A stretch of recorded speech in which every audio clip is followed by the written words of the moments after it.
Hello and welcome to Nerdarchy. For nerds, by nerds, I'm Nerdarchists Dave, and tonight I'm joined by this fine nerd. And I'm Nerdarchists Ted, and tonight we're waking the oldest, most powerful forces in fantasy, dragons. Under the dome, beneath protective crystal domes, scattered city-states cling to order amid a world of warped by chaos, magic, and mutated monstrosities. Life inside is a volatile mix of rigid hierarchy, survivalist ingenuity, and simmering rebellion, where power is hoarded and truth is carefully curated commodity. You can check the description for links to nerdarchy.com, where Nerdarchist Ted is creating weekly articles over on the website. So in Under the Dome, the awakening of dragons, literal or symbolic, signals a cataclysmic shift, unleashing buried chaos, forbidden power, or revolutionary change. Which ancient beasts or rising rebels? Their stirs threaten to upend the fragile order beneath the crystal dome. Catalysts of chaos and change. Dragons, whether mythic beasts or powerful individuals, represent forces that disrupt the stagnant order beneath the domes, awakening buried truths or chaos magic. So when you look at the concept of dragons in a post-apocalyptic setting where we've got chaos magic, I view anytime you've got a unique element to a world, it's like my automatic instinct is there a dragon of that? You've got mythical dragons and platinum dragons and gold dragons and silver dragons. Is there a chaos dragon or a chaos storm dragon? Is that something that exists that literally rides the storm clouds, bringing these elements of reality shaping magic? Are they drawn to these storms or are they creating them? Do these things exist in purely elemental type situations that they never touch ground? They don't have the typical horde that regular dragons have. They exist purely in the skies. I mean, that is thoughts that my mind trickles out to when I begin thinking about Under the Dome. Well, hear me out, Ted. They do have a horde. Their horde is a bigger and bigger storm that they travel with, where it travels with them. Who knows? I very much like the idea of having what came first, the chicken or the egg kind of question, when it comes to dragons and chaos storms. And are dragons the harbingers of chaos storms because they actually bring them where they go, or because they go where they are? And these particular chaos dragons have an uncanny sense of detecting them or finding them, if it is indeed the fact that they're creating them. I love it when you can kind of have like unanswered questions like that, so you can let the players mull it over and throw it back and forth and let them decide what they think, right? And sometimes it's fun to just not answer the question. Absolutely. I mean, the greatest element of world building is suspense. You can't just like ask a question and get an immediate answer. Having time to let that build and to work towards discovery, that's so much more rewarding. When players spend 2, 3, 4 sessions working towards an end, they're like, I finally, oh my God, that's awesome. I finally got here. I finally learned the answer to the question, rather than be like, oh, after the game is over, it's like, oh yeah, that's this. Oh, that's anticlimactic. Ted has a Todd McFarlane Joker dragon he's dying to use, right? And I love the idea of the fact that was a chaos dragon that somehow got captured or taken over by the Carnival of Chaos. And like, so that's why its appearance is like that of a freakish clown dragon. That's not what typical chaos dragons look like. It might be a close facsimile, but that has been greatly altered or corrupted by the Carnival in its own way. If you go to nerdarchy.com, you'll see a cool article about the Joker dragon. I actually think I did 2 articles on it. One talking about the dragon, statting it out, and one kind of making a Joker dragon's lair. So you can definitely have a lot of fun with it. And you don't necessarily need the Carnival of Chaos to play with this thing. And it's available on Amazon for significantly cheaper than what a lot of other minis go for. It comes with a base perfectly plopped in for your typical battle grid. You know, we're also playing with the idea of a dream realm that is a transient realm, like the Shadowfell or the Ethereal Plane or Feywild, right? And we've been tweaking it a little bit. And I just introduced it as a concept in our game that we've been running, even though the players have technically been there before and more than once and have encountered it. But now it's been kind of thrown out there to the characters as a place that they could possibly visit and use to travel other places within the world of Volcania. And almost like the ways in Dresden or any other mythical thing, where also I believe there's the ways in Wheel of Time as well, right? So this idea of basically shortcuts around the world, but going through this place, which may or may not be the safest place to travel through. And it's something I want to get into more and more. Because one, I just love the concept of transient planes that overlap each other. And we haven't done a ton with dreams and dream worlds. So I feel like in Under the Dome seems like a fun place to experiment with it, especially because it is so much different than your typical fantasy world, because it has those elements of post-apocalyptic.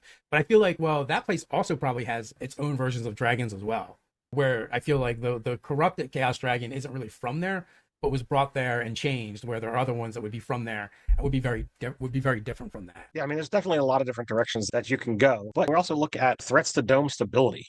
The literal awakening of a dragon could destabilize the delicate energy balance protecting the domes, endangering entire cities, and revealing the limits of grind barons or other dome leaders' control. Yeah, so like in our own campaign, For the most part, most monsters really aren't a threat to the dome itself because the domes are so powerful. The domes are hundreds of miles across, and we've speculated at what exactly it takes to make the dome. But when you look at what dragons can do, like even if you take your basic ancient dragon, they're pretty freaking badass. Do we have ye old basic dragons in this world, or is each one kind of a unique creation? This is built on the framework of Ulfgania, where like typically dragons have not been ye old basic. After such an apocalypse, or many apocalypses, depending upon what's actually brought it from what's typical fantasy world into where we have now, like what would that do to those dragons? Would it reshape them? Would it structure them into something entirely different? Or are dragons so powerful that their natures would remain the same? So I also had the thought of very much like when we were talking about gods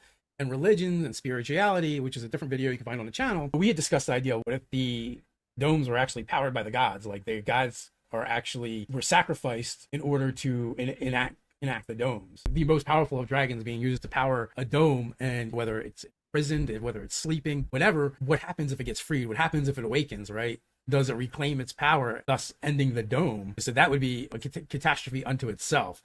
I kind of like the idea that maybe some of the domes are powered differently. Like maybe they're all powered differently. This one's powered by a sacrificed god. This one is powered by 5 slumbering dragons, right? And they've been for eons. Maybe the chaos of the world has been slowly seeping into them, changing them as time goes by. So what do they become? What awakens? And what happens to that particular dome? Maybe there's a dome where like you came up with one that's ruled and controlled by something that is a giant but greater than a giant. Well, what if that same thing in another dome is a dragon? And if you go back into kind of the lore of Ulfgania, we did the stereotypical thing of you have different ages. This is the age of mages, the age of dragons, the age of giants, whatever. And conceptually, the idea was the gods would try different things in the world. And when it didn't work out, they would just shove it into a pocket dimension. And that's also one of the reasons why in our fantasy world, our typical fantasy world, there isn't a lot of dragons, because they all got shunted off into their own dimensions, these own little demi-planes, and kind of trapped there. And the concept behind Ulfgania and why the chaos storms were happening even in our typical fantasy world, albeit on a smaller scale, is because every time the gods did this, they started like weakening the barrier between the plane of chaos and the plane that Ulfgania exists on. And to a certain extent, under the dome, this campaign setting is when too many of those barriers have been weakened and shattered, and they're no longer able to hold back the chaos magic, which manifests in these storms. And now they kind of run rampant upon the world. So we could take that lore and kind of incorporate it into what we're doing with Under the Dome now. And some of those things, like we did a Clockwork Kingdom, we had the Vargarian, we had the different dragon realms that were incursions. And I feel like there might have been several. There was the Goblin King world where we kind of did a world of goblins, but more like fey goblins. And there might even be more than that. I'm not thinking off the top of my head. We could use those to kind of influence how dragons affect the world too. Like, what if for each one of those there was also a dragon that was in the world? Going with your thoughts on like the dragons here are probably each unique. They're not your stereotypical dragon from your monster manual. Yeah, and that to me is a lot more fun because like sure, it's more work on the DM to figure out what is the lore, what does this stat block look like if I'm gonna make a dragon encounter. But to me, that's kind of what I want as a veteran gamer. I've fought all kinds of dragons. I've encountered them as players. I've run them as DMs. And it's, to me, a little less exciting to be like, oh, the dragon scales are white.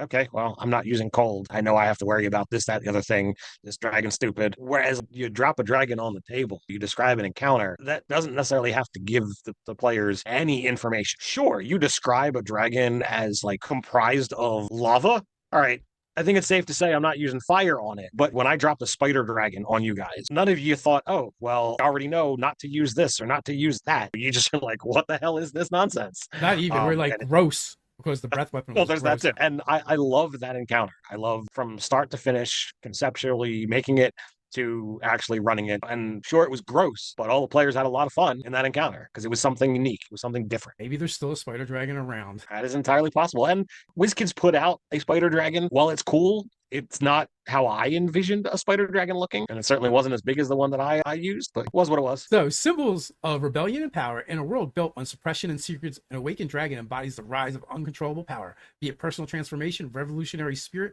ancient forces long thought dead. Anytime you've got a post-apocalyptic setting, there is always some underlying or overlying current of rebellion. There's somebody in power that is abusing that power and using it for their own ends, their own gains, where the lowly people barely make it through. You've got that current, that possible avenue of gameplay, be it things happening in the background or like that is the main story beat throughout the whole campaign.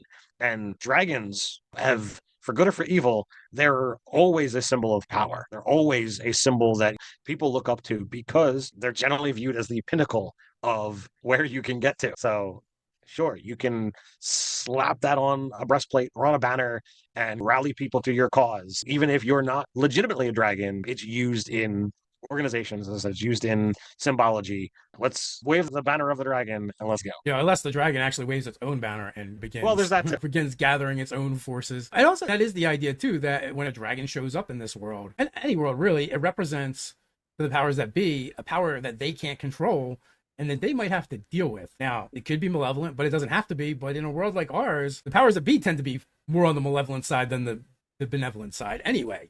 So for this common citizens in Oath Canyon under the dome settings, living in a dome, like they may not really see much of a difference between a fire-breathing monster and the monsters that sit upon the thrones that rule over their day-to-day lives. That's the great part about the different domes that we have already established. Now, we've got grind barons in Crystallia. We've got a fairly corruptible magocracy in Valeria. We've got a very evil, essentially a giant titan, giant Etten, whatever you want to call him, in Titanhold. And beyond those three, we haven't really done a lot of establishment. I'm trying to build out a few more options just to kind of explore a little bit of what this setting looks like and feels like, taking some of the information that we've kind of talked about here and using that as inspiration. Look at, as Dave said earlier, we've got all of these civilizations that kind of existed in demi-planes, and like that could technically shape a city to go along with it. So like when you look at these fey goblins, what would a fey goblin dragon look like? What would that city look like that's been inspired or powered by